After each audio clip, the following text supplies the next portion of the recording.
А перед началом этого ролика небольшая просьба к нашим зрителям подписаться на канал, поставить лайк. Ваша поддержка очень сильно помогает каналу развиваться и дает нам мотивацию каждый день выпускать ролики для вас с ответами на посягательство на нашу историю. Данный видеоролик не преследует цели задеть или оскорбить чьи-либо чувства. Ролик был создан исключительно в образовательных и познавательных целях. Берегите себя. Вмешивается в деятельность мусульманской религиозной общины республики, проводит политику противопоставления друг другу традиционных общественных институтов.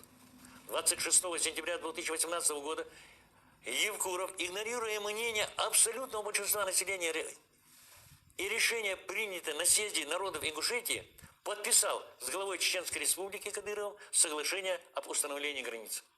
Данное соглашение предусматривает передачу соседней республике более 30 тысяч гектаров земли.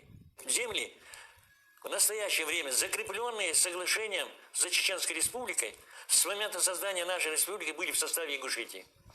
Такое положение закреплено в законах.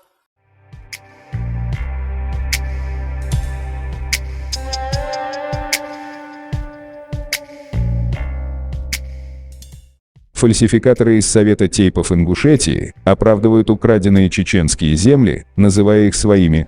Они продолжают настаивать на том, что переданные земли в 2018 году Сунжского района Чечне – исконные земли ингушей, и всегда эти земли находились в составе Ингушетии.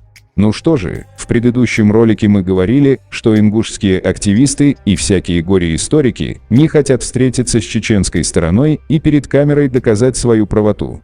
А вместо этого они продолжают вести пропаганду против чеченского народа, заявляя, что чеченцы незаконным образом забрали у них земли. Да, так и не сели за один стол с чеченцами, не провели диспут. А ведь правда одна, и она действует против них.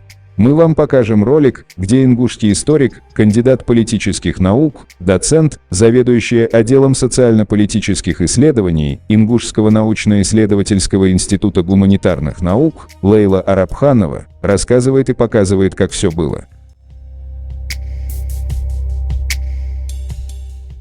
4 года работаю доцентом кафедры истории Ингушского государственного университета, и эта тема не случайная для меня. Я сегодня пришла не для того, чтобы кого-то поддержать, оправдать или опровергнуть кого-то. В этом нет даже необходимости. Я этими вопросами занимаюсь вот с тех пор, как я устроилась на работу в университет. Вот с этих пор я работаю очень активно в архивах. Если кто-то встречался со мной по университету, это будет знать. И вот все те карты, которые вы видите на этом экране, это карты, это только 10-я часть тех картографических материалов, которые я обнаружила в наших архивах. Нету ни в России, ни за границей, где 13 лет ингуши жили в Казахстане, в 7 областях, ни одного районного, городского, областного, вплоть до президента Республики Казахстан, архивят, социюдыш, а документ хацитиш. Но чего лягка документ хайцатас. 12 тысяч документов доступ только по нашей истории. Тагын из бах был бяк алял, сонагасан, это там тот дарбян сыгыз ялырыс 22 тысячи гектаров, они не. Амел хадиш был основание лшхом дези, шкяхтждан видох персоны для твоих оснований холм езили тоже. Там азы до камялы строго основываясь вот на архивных документах. Из выступления Лейлы мы узнаем, что у митингушей. Митингушами мы называем только тех ингушей, которые кричат, что чеченцы забрали у них земли. Это никоим образом не относится до всего народа. Так вот, из выступления Лейлы нам стало понятно, что те митингуши, кричащие о том, что чеченцам отдали 22 тысяч гектаров земли, без основания вводят людей в заблуждение. Если мы утверждаем, что чеченцам отдали 22 тысяч гектаров ингушской земли, то мы должны показать всем нашу правоту архивными документами, а история говорит, что эти земли не ингушские, заявила Лейла Арабханова.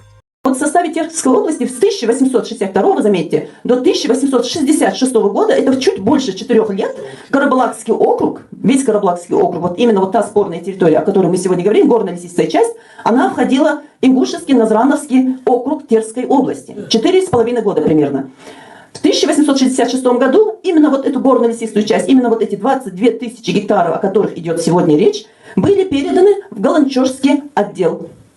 Галанчожский отдел был в 1888 году, его объединили с Чеченским округом.